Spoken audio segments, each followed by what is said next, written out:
Sometimes when an album drops, there is a very clear meta-narrative of what you should talk about. Like when Chase Rice completely reinvents himself as an artist and is suddenly good, there's an easy narrative. When Kelsey Ballerini gets divorced and makes an extremely honest EP about it, there's a narrative. But what do you do when there is an album that you liked and then it became a deluxe album that you also really like? It's harder to know exactly what to say other than this is super damn good. And that's where I find myself with Ernest and his deluxe album, Flower Shops, what's it called? Flower Shops Deluxe, 2 Dozen Roses. Flower Shops, the album, 2 Dozen Roses. We're in the land of Coland deluxe album titles. I'm looking at you. The Last Resort, Greetings From by Midland. I'm still not over it. That title is so bad. But whatever this Ernest album is called, it's on the screen right now. I really freaking like it.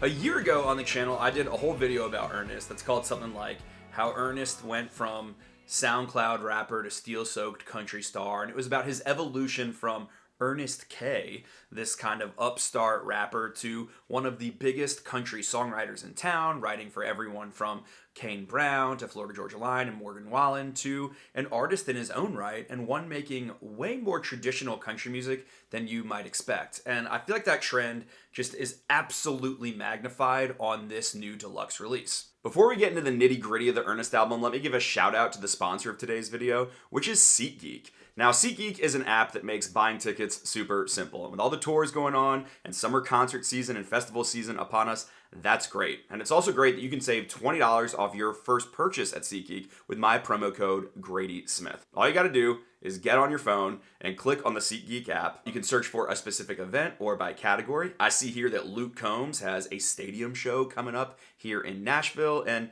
they have a whole color coding system, and you're looking for green. That means you're getting a good deal on those tickets. There's also a Nate Bargatze show coming up, but it's at the same time as the Luke Combs show, so I would have to, choose one or the other. Every ticket is backed by a buyer guarantee, and SeatGeek's the only site that allows you to return your tickets ahead of the event with swaps. So you can use code Grady Smith to get $20 off at SeatGeek.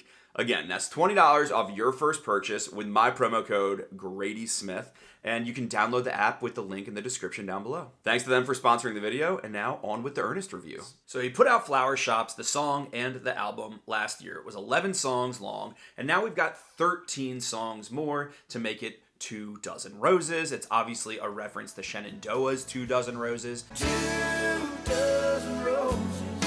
And now there are 24 tracks total on this release. And it kind of feels like it should have just been another album to me. It's sort of random to just stay in the Flower Shops world with such a similar album cover. To me, like, that type of deluxe should be reserved for the tippy top biggest albums. Like, I remember when Lady Gaga did it when the Fame turned into the Fame Monster, but I don't know that Flower Shops was at that level, even though I really liked it. Still, that's really like my only genuine big criticism I can give this, and that's on maybe the marketing and rollout. Because when it comes to the album, I love all of these songs. I really do. Like, this is a way countryer thing than I even would have expected. And I thought that a year ago. So, I mean, he's only gotten more country. You've got Dean Dillon on this, and it makes sense that it sometimes has real George Strait feels as a sound, given that Dean Dillon literally collaborates with him on one of these songs. You got Jake Worthington for some like super honky-tonk moments. Then you got Paul Franklin Steele all over this, and the music just feels sophisticated and lush and super country. I mean, now, even though a few years ago I would have said Ernest with songs like Sugar was kind of like in this pop country space, and I'd put him more with Jordan Davis or Kane Brown or something. Now, with the sound of this album, it's more like his bedfellows are Randall King and John Party and Drake Milligan. Like, this is super neo-traditional, steel-soaked good stuff.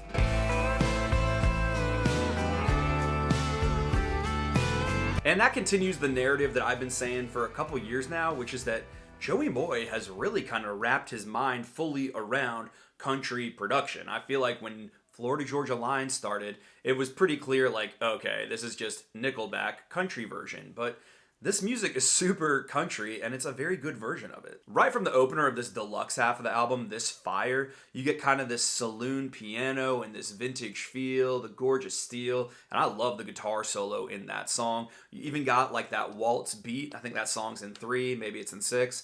I sometimes have trouble telling them apart, but it just feels like old school country. From this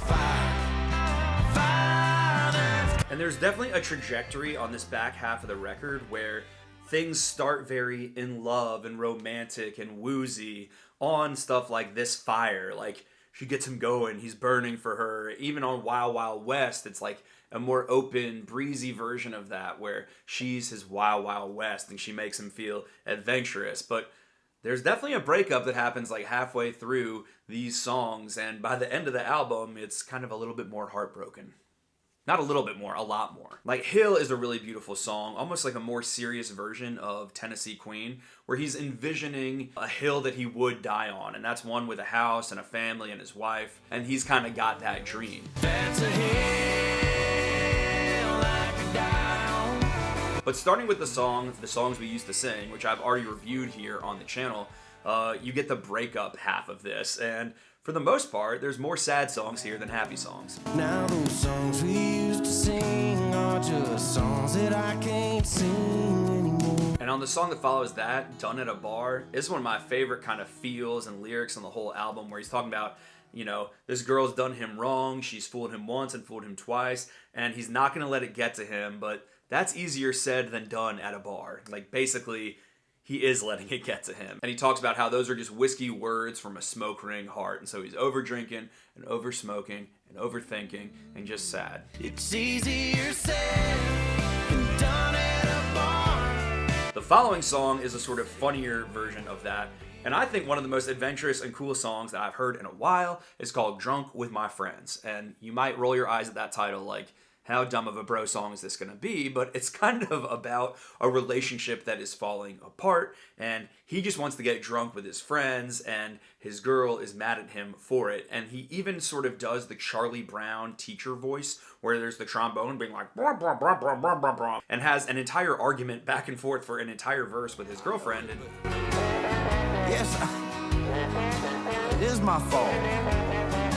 He's too fuzzed out or too arrogant to really listen to what she's saying, and he's like, look, I just want to go get drunk with my friends. It turns into kind of a playful bar sing-along, and there's all sorts of fun wordplay. He talks about he sucks at golf, and so he's slicing the ball, and when he does, the driver gets bent, and he's getting bent because he's getting drunk. I mean, it's just a smart song for being such a dumb song. But I would say it's the song with Dean Dillon called What Have I Got to Lose, which Ernest and Dean wrote with Brian Kelly, that is kind of the showstopper for me as like a classic, heartfelt, acoustic, gorgeous country song. I'm holding on to one last prayer and there it goes. I mean, this is a true tear in my beer, sad song. The refrain is very simple.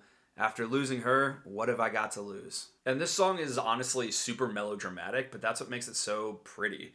I mean, listen to this like apocalyptic verse. This is one that's sung by Dean Dillon. And if you didn't know who Dean Dillon is, one of the most iconic songwriters of all time and known for making particularly sad lyrics and a frequent collaborator of George Strait. But listen to this verse. There's no more songs in this guitar, no neon in this neon bar. I don't see no point in sticking around. These streetlights make a silhouette of a bottle and a cigarette and a man who's better off in the ground. Because after losing you, what have I got to lose? But just like how before I said I enjoy when the album goes from plaintive to raucous, it does that with the very next song, which is Heartache in My 100 Proof, which is a collaboration with Jake Worthington, who is one of Ernest's label mates and one of the most traditional country artists with a major label deal right now. And this song is fun, wild, and just like such a honky-tonk moment. She put the heartache in my 100 proof. The album ends with two other songs that we heard pre-release, Unhang the Moon and Miss That Girl. And Miss That Girl, I like that it's an ending because I swear this song is like a nursery rhyme, and maybe just after all the heartbreak, it's just kind of a put yourself to sleep song. Pick yourself up, boy, and get some shut-eye and move on to the next day. And it kind of concludes this breakup arc of the album really well. When it comes to my favorite songs on the record, at first I would have just very easily said This Fire, Drunk with My Friends, and songs I used to sing. But as I've listened to it a couple times now, Wild Wild West has super snuck up on me. I find that just like, it just there's an openness about it and such a musicality that I always find myself playing it. A really pretty melody. And done at a bar as well. Like, done at a bar, so pretty. And obviously, like I said, what have I got to lose? I mean, frankly, there's not a dud on this whole list. I happily listen all the way through this album and think it's just really freaking good. And think Ernest is someone that maybe isn't getting the respect that I think he deserves. And I know that's crazy to say if you are like a country radio fan and you're like, he wrote You Proof, which was #1 for like 10 or 11 straight weeks. He's doing fine, Grady. And I'm like, I know, but people still think of him primarily as just, oh, he writes like poppy stuff for Morgan Wallen. But I'm like, just listen closely, because the artist side of Ernest is really damn interesting. It's really damn country, and it's just really good. And so I'm into this album, although I don't have like a crazy meta narrative for it. Hopefully you can forgive me for that, and you can check out the album, and you can let me know what you think of it, and I can get on to some more new music that's coming out this year, because we ain't stopping. We've got Dirks coming, we got Morgan coming, we've got Luke coming, and a bunch of other big high-profile ones in between. So those are my thoughts, okay? Let me know your thoughts, and I'll be back soon. Goodbye.